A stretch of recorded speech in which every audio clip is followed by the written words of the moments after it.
좋은 아침입니다. 마태복음 5장 1절에서 6절 말씀 보도록 하겠습니다. 1절 예수께서 무리를 보시고 산에 올라가 앉으시니 제자들이 나온지라.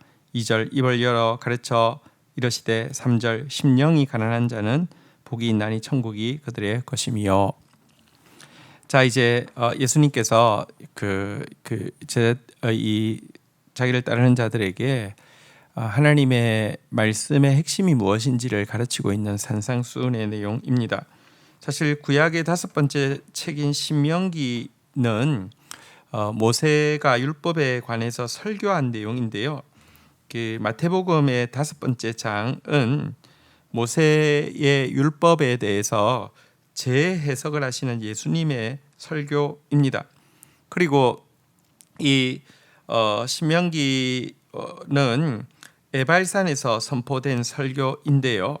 그래서 율법 아래에서는 누구도 에발산은 저주를 상징하잖아요. 저주를 벗어날 수 없음을 보여주지만 이 팔복을 이야기하시는 예수님의 이 동산에서의 설교는 이제 누구든지 이 복음을 바르게 받아들일 때 축복으로 이끌음을 보여주고 있습니다.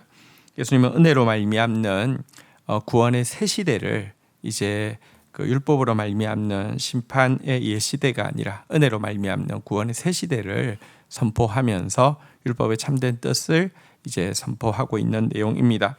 첫 번째 축복은 심령이 가난한 자가 받을 축복입니다. 심령이 가난한 자라는 것은 자신이 영적으로 얼마나 비참하고 공고한지를 자각함으로 말미암아 겸손하게 된 자를 이야기합니다. 그래서 심령이 가난한 자는 겸손한 자라고 할 수 있는데요. 겸손한 자에게 하나님은요, 천국의 행복을 약속하고 있습니다. 천국이란 우리가 죽어서 가는 나라만을 이야기하는 것이 아닙니다. 천국이란 무엇보다 하나님의 통치를 이야기합니다. 겸손한 자에게는요, 하나님의 통치가 이 땅 위에서 우리의 구체적인 상황 가운데 매일매일 이루어지게 됩니다. 오늘도 나는 부자라 부유하여 부족함이 없다라고 함으로 말미암아 주의 말씀의 통치가 미치지 못하는 어리석은 자 되지 마시고요. 하나님 앞에서 내가 가난합니다. 내가 공고합니다. 내가 비참합니다. 나는 주님이 없이는 안 됩니다. 라고 겸손하다가 주님의 말씀의 통치 안에 들어가서 천국을 맛보는 저와 여러분들이 되기를 주의 이름으로 축원드립니다. 두 번째 축복이 4절에 나옵니다. 애통하는 자는 복이 있나니 그들이 위로를 받을 것이며. 자, 두 번째 말씀하시는 축복은 애통하는 자가 받을 복입니다. 여기서 애통하는 자란 자신의 죄를 깨닫고 그 죄가 하나님을 슬프게 했으며 그 죄로 말미암아 자신이 심판받을 수밖에 없다는 사실을 깨닫고 통회하는 사람을 이야기합니다. 다시 말하면 회개하는 사람을 이야기합니다. 이렇게 회개하는 자들에게 하나님은 축복을 약속하고 있는데 그것은 무엇이냐고 하면 위로의 축복입니다. 여기서 위로란 곁에서 이야기한다라는 뜻으로요, 하나님께서 그들 곁에 가까이 오셔서 사랑의 음성을 들려주심을 이야기합니다. 회개하면 주님의 세미한 음성이 들리고요, 회개하면 주의 사랑의 음성이 들린다는 것입니다. 그리고 이 땅에서 이제 애통하는 자가 여러분 하나님께 위로를 받고 또 이 땅에서 사실은 정말 끝까지 참회하면서 사는 사람이 결국은 다시는 죄가 없는 곳에서 완전한 위로에 동참하게 될 것입니다. 신자가 사는 길은 겸손과 회개입니다. 자, 이제 세 번째 것을 보겠습니다. 5절 온유한 자는 복이 있나니 그들이 땅을 기업으로 받을 것임이요. 세 번째 축복받을 대상은 온유한 자입니다. 온유한 자란 자기의 자아가 전적으로 타락했다는 사실을 시인하고 자기의 주권을 포기하는 사람을 이야기합니다.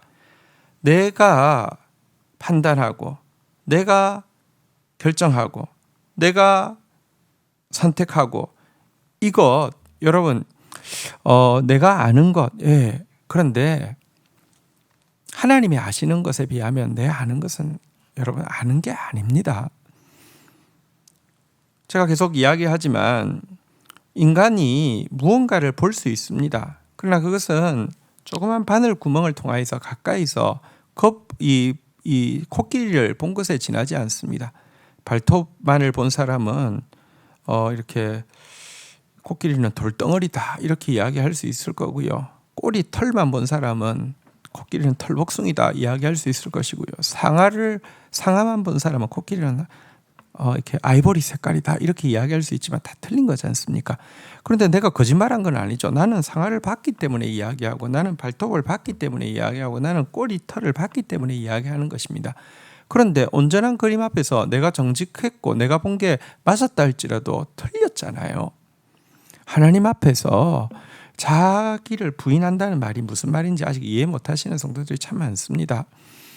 내가 나를 부인하면 내가 없는 것 아니냐.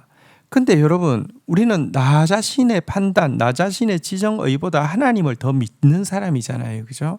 그래서 자기를 부인하라는 말이 자기를 포기하라는 말이 아니라 자기의 지정의보다 하나님의 지정의를 더 인정하라는 말입니다. 이를 위해서 내가 끝까지 코끼리는 돌덩어리라니까요 하면서 코끼리는 돌덩어리 아니라고 이야기하는 것을 거부하거나 코끼리는 털복숭이라고요, 코끼리는 아이보리색이라고요 하고 있으면 코끼리의 진짜 모습을 아무리 설명해줘도 안 받아들일 것 아닙니까? 그래서 내가 봤음에도 불구하고, 내가 정직하게 이야기했음에도 불구하고 자기 판단 주장을 내려놓을 수 있는 상태를 자기 부인이라고 하고요. 이런 사람을 온유한 자라고 이야기한다는 것입니다. 그리고 이런 자에게 하나님은 당신의 상속자가 되는 축복을 주셔서 땅을 기업으로 받을 것이다, 유업을 받게 될 것이다 라고 이야기하고 있습니다. 하나님은 누구를 통하여서 하나님 나라를 확장시키느냐? 자아가 깨어진 사람을 통해서만 자기의 일을 이루시고 자기의 나라를 이루어 가신다는 사실을 기억하십시오. 자아가 깨어지지 않으면 아무리 하나님 쓰시고 싶어도 쓰실 수가 없습니다. 아무리 땅을 기업으로 주시고 싶어도 기업으로 주실 수가 없습니다. 자, 네 번째 보도록 하겠습니다. 오늘 본문 마지막입니다. 6절. 이 의에 추리고 목마른 자는 복이 있나니 그들이 배부를 것이며. 네 번째로 복받을 사람은 의에 추리고 목마른 사람입니다. 근데 제가 계속 이야기하지만 의가 뭐라고요? 의 혹은 공의는 말씀을 이야기하고 있는 것입니다. 곧 말씀에 추리고 목마른 자가 되라는 것입니다. 말씀 앞에서 정말 갈구하고 말씀이 없으면 죽을 것처럼 매달리는 사람, 그리고 의가 통치하는 나라가 바로 하나님 나라잖아요. 그죠? 그래서 이 하나님의 말씀과 하나님의 나라를 갈망하는 사람이 바로 의에 추리고 목마른 사람인데요. 이들에게 하나님께서 주시는 약속은 배부름입니다. 풍성한 하늘의 양식을 매일 공급하시고 풍성한 성령의 권능을 허락하셔서 하나님의 나라를 이루는 일을 감당할 수 있도록 하신다는 것입니다. 오늘도 말씀 앞에 굶주린 사람, 이 사람을 하나님이 채우시고요.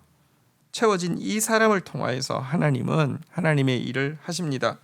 하나님은 당신 앞에 굶주림을 가지고 나오는 자를 절대로 줄이지 않게 하시고 절대로 목마르지 않게 하시고 영원히 넘쳐나는 생수로 또 영원히 거치지 않는 양식으로 함께해 주시는 분이십니다. 이 네 가지 축복의 주인공이 저와 여러분들이 되기를 주의 이름으로 축원드립니다. 주신 말씀 붙잡고 기도하며 나가도록 하겠습니다. 하나님, 오늘도 심령이 가난한 자, 정말 겸손한 자 되어지게 하여 주옵소서. 오늘도 애통하는 자, 정말 내 죄에 대해서 참회하는 자 되어지게 하여 주옵소서. 오늘도 온유한 자, 나의 지정의, 나의 선호, 나의 결정, 나의 판단 철저히 하나님을 신뢰함으로 내려놓는 자 되어지게 하여 주옵소서. 오늘도 의의 말씀에 추리며 의의 나라에 목마른 자 되어지게 하여 주옵소서.